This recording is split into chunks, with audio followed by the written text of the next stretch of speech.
Unë kam një nga ndjekësit e mia, është era parë që e takoj nga afër, por kemi folur kaq shumë në Instagram, Ledia Kolçinaku. Ledia ti ke pasur dy humbje, të dyja tragjike në formën e tyre, të mëdhaja, ke pasur humbjen e babait në një mënyrë shumë dramatike dhe të papritur. Siç tha, është një humbje shokuese, pra këtë një humbje që kanë gjithmonë një pikë pyetje nga mbrapa. Dhe mikesha jote e ngushtë, e cila u nda nga jeta gjatë kohës që linde apo ishe shtatzan?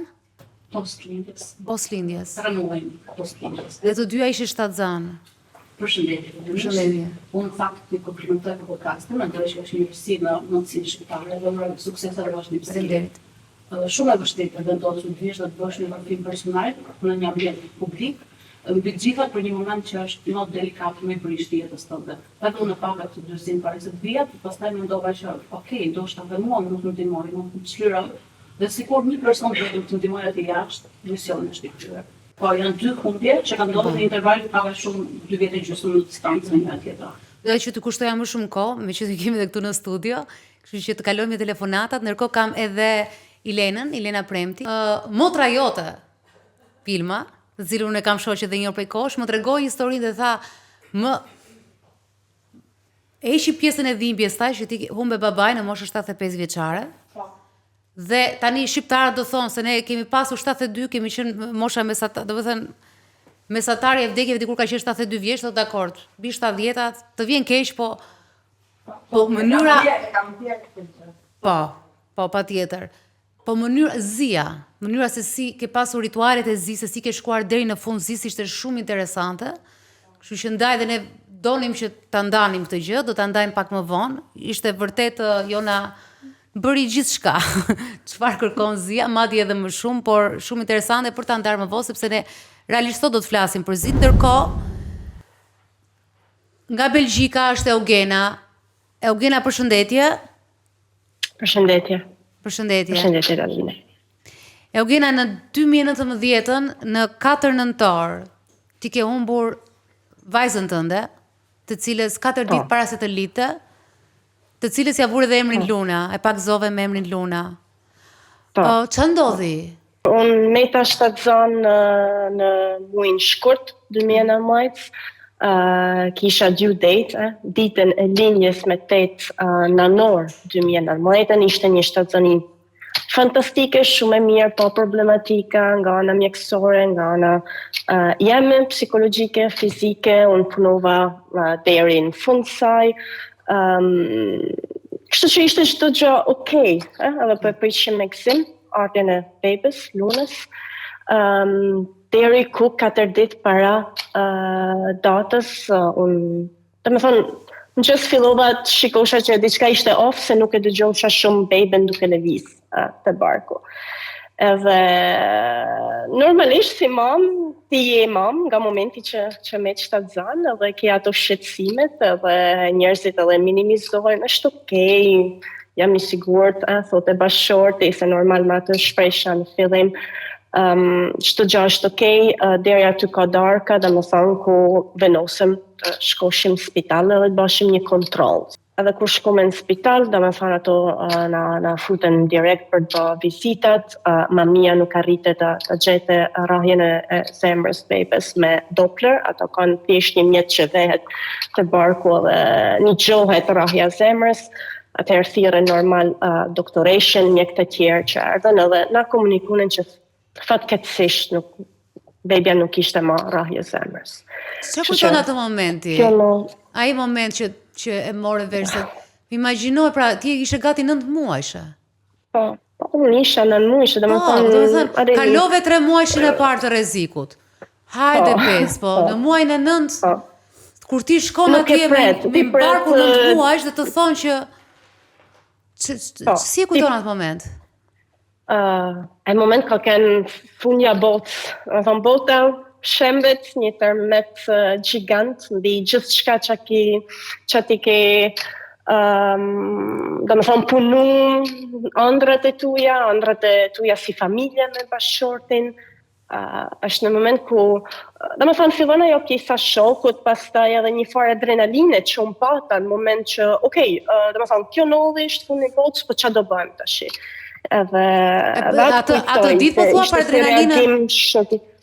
Po, në atë moment ku ndodhi, dhe më thonë, sa atëherë fillunen, unë isha shumë edhe përqendruar te bashorti, si do ta përjetonte ai, mamin kur ta marrin vesh, si t'ja tha mamit, tash në telefon. Ishte vonë. Po pjesa e lindjes. Pjesa e lindjes, se ti që i lindje natyrale. Po, këtu në Belgjik ku jam unë, linja cesariane nuk është kur opcioni preferuar, edhe po nuk pati një faktor mjekësor. Në atë moment nuk e kuptova, domethënë nuk e doja se domethënë është shumë e panatyrshme, ato më shpjegoshin më pas si mjek na kuptojmë, nuk është e natyrshme që ti të linësh domethënë beben tonë në mënyrë natyrale kur e din që bebja nuk do jetoj se bebja nuk jeton. Dhe më thonë në barkën të. Po ato kishin ato, dhe më thonë, motivet mjekësore pse doshin një linje naturale, sepse linja cesariana është gjithsesi operacion, është i serios, pavarësisht se ne e marrim si rutinë në ditët e sotme. Ato më thonin që se ti kërkon shtatzani tjetër, fill mas këtij episodi, është shumë më mirë që ta kesh linjen naturale, se mundesh që dhe me thonë që munin tjetër ta kërkosh atë shtatzani.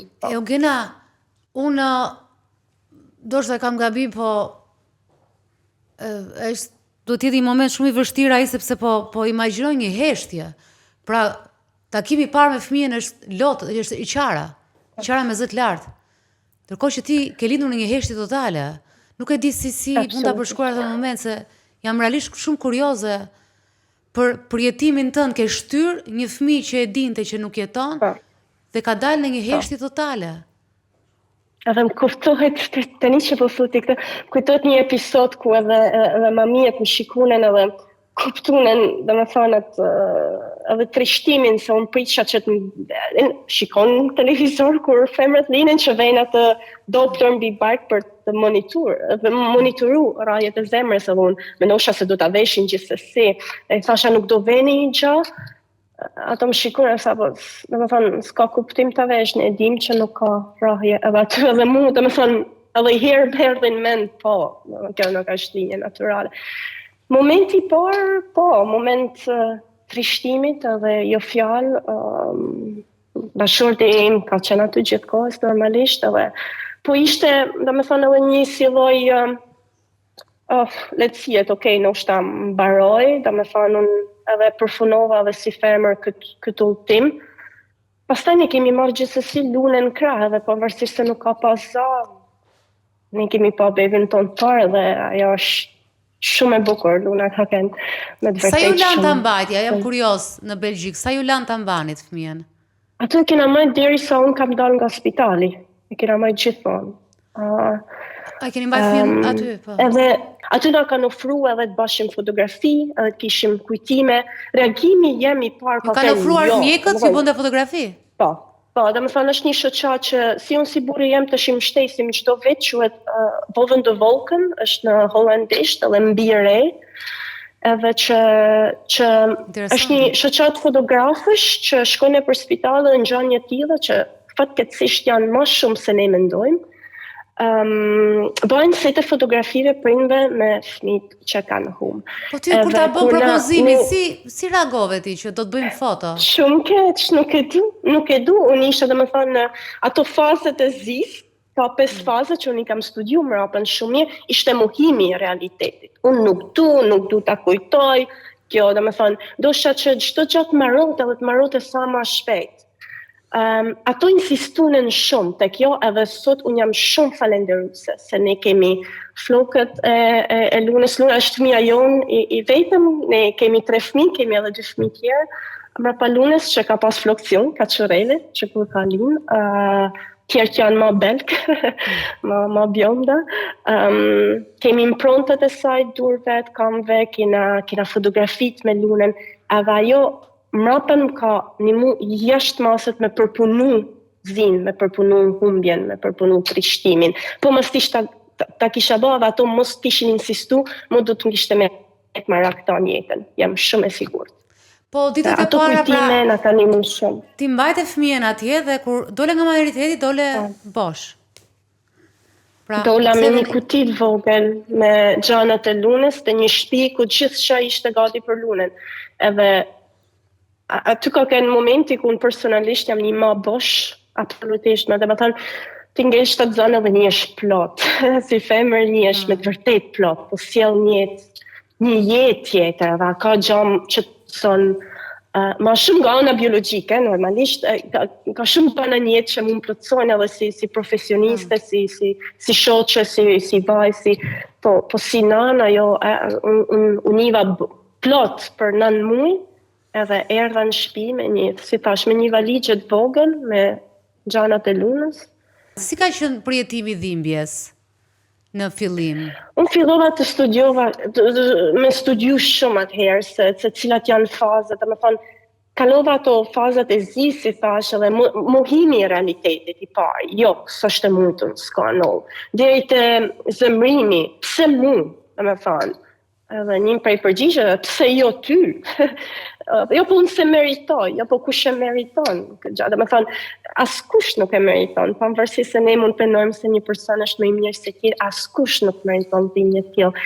Deri te ajo, dhe me thonë, apo sikur atëherë edhe turpi ose faji që vjen me te, po sikur kisha shku në spital më herët aty, po sikur kisha shku për një vizitë tjetër, po sikur kisha një dhimbjen këtu te shpina, dhe me thonë, ta kisha ba ma vokale, po si kur t'kishte, kur ne, dhe me thonë, faktikisht nuk ka asni motiv mjekësor pësa jo ndolli, dhe me thonë, ne kena ba shumë teste genetike, unë e buri, është ba skaner i milune, në kështu, nuk ka pas asni lloj komplikacionit nga ana mjekësore, kështu që normal ajo të nimon edhe ta përpunosh zinë, se me të vërtet nuk ka kënë asgjë që unë mund ta kisha bërë ndryshe edhe do të kisha pas një rezultat ndryshe. Përmendë bashkëshortin dhe Elona që bisedës me ty më veçoi, tha bashkëshorti belg, është belg apo ja? Bashkëshorti i ka ndihur, tha, aq afër sa edhe nëna jote habitej, madje kur ti ishe në dhimbje, futej në krevat e rinte me ty. Po, absolutisht. Dhe përveç kohës që, dhe me thënë, mas disa kosha i ka dalë prapë në punë, dhe përveç kohës që shkote në punë edhe vitë në punë, dhe me thënë, kohën tjetër ishte gjithmonë aty me mu, edhe kam thënë edhe Lones, dhe nështë mami im ka standarde ma konservative, tradicionaliste, dhe nështë nuk e prite këtë, dhe me thënë, sjellje nga burri, po normal ne kemi qenë të dy bashkë, dhe vetëm unë e ai kena mujt me kuptu njëri tjetrin se qa po kaloshin në atë moment. Po, ka një forcë jashtëzakonshme për mu. Po. Kam një pyetje. Si ishte ai momenti i mbështetjes nga familja ose nga familjarët shqiptar, jo belg? Dua të di pak procesi i vajtimit i zis, si ishte? Po, babi nuk jeton më, fatkeqësisht, kështu që ajo nështë ka qenë humbja parë e madhe jetës time, por unë kam qenë shumë e re edhe kam përjetuar shumë mënyrë të ndryshme. Atëherë kam mamin e vllain edhe kunatin që është familja me ma e afërt, si thohet, edhe familja burrit. Jemi familje shumë reziliente, si thotë, nuk e di se si quhet në shqip. Po është edhe të fort. Po, të fort. Po unë që familja jeme më ka mësuar se ne nuk lindim të fort, ne mësojmë na mësojmë të bahna fort. Edhe mesazhi që unë kam qef dërgoj sot, gjithë atyre personave që janë të kalu një moment trisht, një humbje ose një dispat, një që mund t'jetë shtovoj, që është si personat që shkojnë palestër, stërviten për pas një trup ma të shnetshëm, që hajnë shnetshëm, ashtu edhe forca për me mbjetu këto momente, ti mund ta zhvillosh, mund ta stërvitesh. Kur na nolli kjo gjatë, më thonë, unë kam shikju bashkëshortin tim dhe kam thënë, unë e di se do ta kalojmë, po unë nuk e di se si. Me thonë, unë nuk disha se si, nuk kisha mjetet në atë moment, nuk kisha kur imagjinu një diçka tillë. Edhe familja jame një ashtu, po ato, me thonë, unë kam raport jashtëzakonisht mirë dhe shumë të afërt, edhe jena shumë sinqert me njëri tjetrin, edhe mund të flasim shumë hapshëm për frigat, për çka ka ndodhur. Edhe ajo më ka ndihmuar shumë me familjen time, po edhe me njerëz që unë jam rrethu, me ta është se unë frigat e mia, dhe me thonë se përveç humjes, ti fillon edhe si menon, po si kur mos ngeli mashkat zanë, po si kur mos kem fëmijë tjerë, po atëherë çfarë, si do jetë jeta jeme, ç'a do bëj unë, a do kem kishe frikë kur ngele prap? jetë? A kishe frikë kur ngele prap shtatzan, pra gëzohesh në fillim, po pastaj kishe frikë gjatë 9 muajve? Shumë, unë më kujtohet telefonata parë që i kam bërë mamës, jam shtatzan, edhe lotët, sepse kisha shumë frikë, edhe kam pas frikë gjithë shtatzanin normal. Motiv për cilën, ndoshta vajza e dytë ka ardhur dhe i fje më herët, 1 muaj përpara, unë kam pas induksionin 1 javë, mas ditës që ajo lini, naturalisht ajo erdhi vetëve nosi vetë, po doktori që ishte gjithmonë, se thote, ndoshta ky fëmijë s'ka dash më stress hormones, edhe ka thënë, I'm out of this, do dal jashtë. Goca është 4 vjeç tani. Kam një vajzë, 4 vjeçe, e gjysmë, kam edhe një djalë 9 muajsh. Dhe goca e nje lunën, i ke treguar për lunën? Po, goca një historinë në një mënyrë si një 4 vjeçare mund ta njohin historinë, normalisht. Ajo din se mami e babi kanë pas një beb tjetër, për para saj që ky beb ka vendos të shkojnë në qiell, edhe është atje. Po pse t'jeve të rëndësishme t'ja thuash këtë vajzës në këtë moshë? Ti flasësh për lunën? Në rrallë se sepse ne shkojmë shpesh si familje të Luna, edhe vizitojmë varrin e saj. Ajo është mënyra jeme edhe mënyra burrit tem për më kujdes për Lunën. Nga që s'kena pas mundësi me rrit Lunën, atëherë ne kujdesemi për te në këtë mënyrë. Edhe shpesh herë shkojmë si familje, edhe me vajzën e tashtje edhe me djalin, po djalja shumë i vogël për me kuptu se ku është, ne shkojmë shpesh si familje atje. Edhe është pjesë e historisë tonë. Më thonë, është pjesë e familjes tonë. Si është të marrë malli? Më falë, si është të marrë malli për dikë që s'ke jetuar fare? Vetëm e ke pasur në bashkë. Ajo është, në thonë, që mu shumë herë e flasë edhe me burin tem, është që mungon është shikoj ndoshta dinamikat midis fëmijëve, shikoj Lunën të rritet me të dy tjerët, edhe se si do kishin shku, se si do kishin lujt, se si do kishte qenë familja jonë. Me thënë njerëzit fillojnë e thonë, po ti nuk do kishe pas djalin, ti ndoshta nuk do kishe pas edhe vajzën, a funit je okej. Edhe kjo, e kuptoj dhe me thonë, këtë e marrë si e digjeroj, si thohet, si shpreje, po nuk më merr mendja se është okej, edhe kjo ndoshta është këshilla dhe që ju jap njerëzve cilët janë të bisedu me diken që ka hup, diken një fëmijë ose një familjar që vetëm dëgjoni, domethënë, njerëzit nuk kanë nevojë me për këshilla ose për do bësh fëmijë tjetër, do gëzohesh.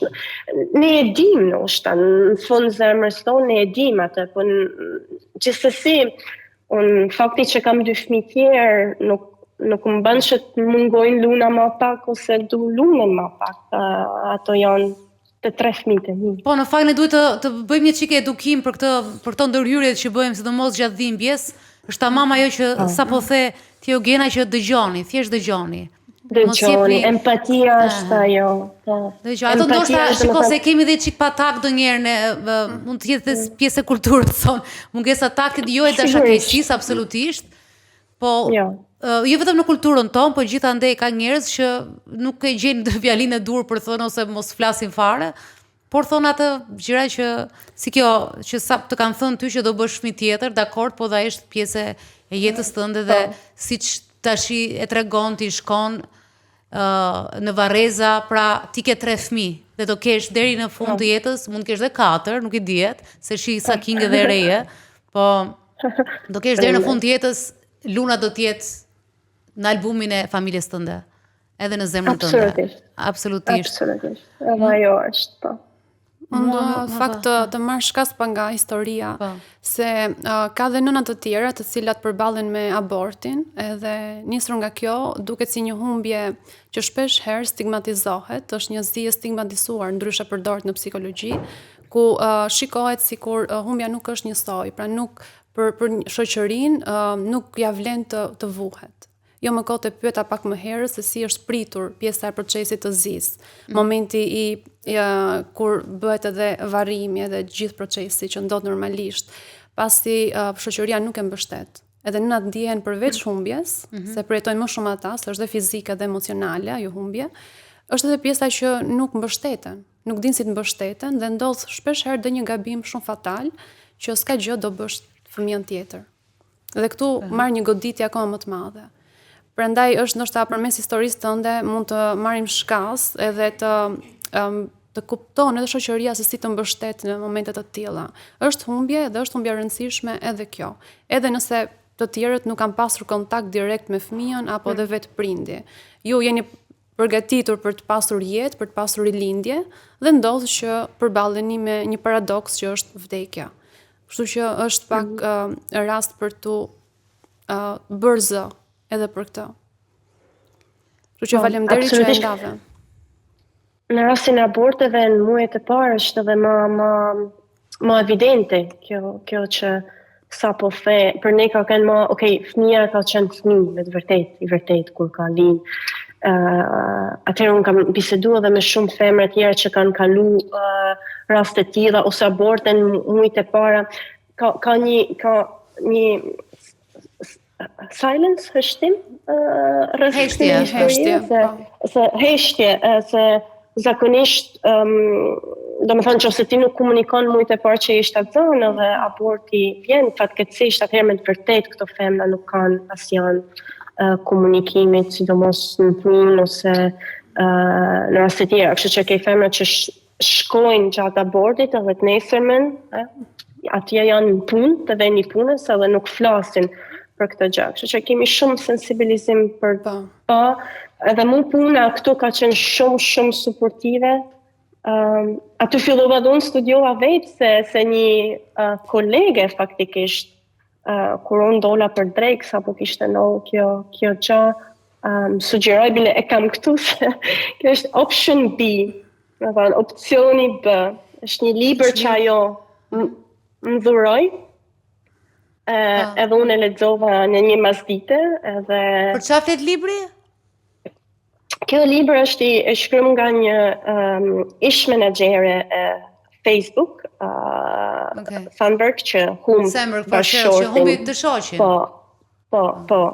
Ajo humbi të shoqin gjatë një udhimi, gjatë pushimeve, edhe bashkë me Adam Grant, ku është një psikolog, po them, shkruan këtë libër se si ti përgatitesh gjithë jetën për opcionin A, po ndonjëherë do të kalosh te opsioni B. Edhe aty unë fillova të studiova se si njerëzit e përjetojnë edhe dhimbjen e si arrin të pranimi. Ky është segreti është jo mos nish dhimbje kurrë, se ne gjithë herët avon do kemi dhimbje. Unë shpresoj sa më pak njerëz të fëmija, po prindrit, dhe me thonë, gjithë ne do t'i humbim një ditë edhe është cikli jetë po ta pranosh çfarë ndodh edhe të mësosh të jetosh me të është shumë e rëndësishme edhe se thashë në fillova edhe po lexoja shumë edhe kjo më ka ndihmuar shumë absolutisht më ka ndihmuar shumë edhe me psikologjisë vetë mendimet e mia, vetë trishtimin të më. Shiko sa rëndësishme kjo, më fal, Eugena, kjo është shumë rëndësishme, kjo që po dëgjoj tani, sepse në kjo lloj dhimbje, kjo që ke kaluar ti është kaq personale jotja, sepse siç e tham, ti nuk ke ndenjur vetëm rrezik 30 minuta me atë fëmijë, por e ke pasur në bark dhe ka qenë vetëm e jotja. Pra edhe bashkëshortët, sepse edhe burrat, edhe kur lindin fëmijët, shumë burra kanë probleme të afrojnë 3 muajt e parë, sa janë të vegjël, e kanë çik të vështirë. Si nënat lidhen direkt, domethënë, po flas për shumicën e nënave kur janë të shëndetshme jo me këtë trauma mbas lindjes, por pra kjo ka qenë diçka jotja personale dhe është kaq e rëndësishme për të mësuar nga ty shumë edhe të tjerë që kalojnë zin se sa në një lloj mënyre me fat, e para me fat që ti je një fati është i yti që ti je një grua që kërkon të dish, të lexosh, të mësosh, dhe sa e rëndësishme është kjo që të kuptosh që nuk je kaq e izoluar, edhe pse dhimbja jote ishte izoluar në atë moment, ishte në barkun tënd, e ke dashur ti, të ka lëvizur ty, të ka shtyr me këmbë ty në bark, se edhe un kam qenë shtatzane dhe di çalloj mrekulli është, dhe ish mrekulli që se kupton kur asnjë burr, askush rrotull teje. Ajo lidhja që ke ti me fëmijën që rritet brenda teje.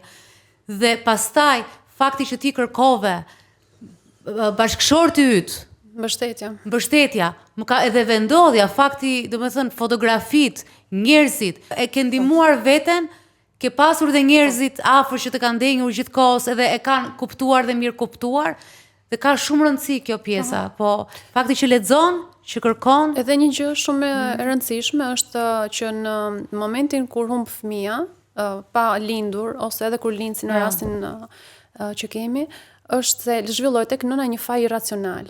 Edhe vendoset faj, e kam unë fajin që nuk shkova të bëj vizitën, ndoshta do të kisha bërë diçka, edhe kjo gjë ndodh shumë shpesh, edhe përmes leximit, përmes kërkimit tënd personal, ndonjëherë arrin të japësh kuptim, edhe ta vendosësh atë mendimin më realist se sa irracional, edhe fillon ta zbusësh, edhe ti fillon të përshtatesh dhe pranon më pas procesin, siç po e thonte që më pranoj, edhe tani jetoj pak më jetën e përditshme, më funksionalisht. Se sa të qëndrojmë në dhimbje gjithë kohës edhe nuk marrim më vlerë për asaj, vetëm shkon kundër nesh. Kështu që është shumë e rëndësishme edhe ky elementi i kuptimit të fajit, kur bëhet irracional edhe kur ne fillojmë japim një kuptim më të vërtet.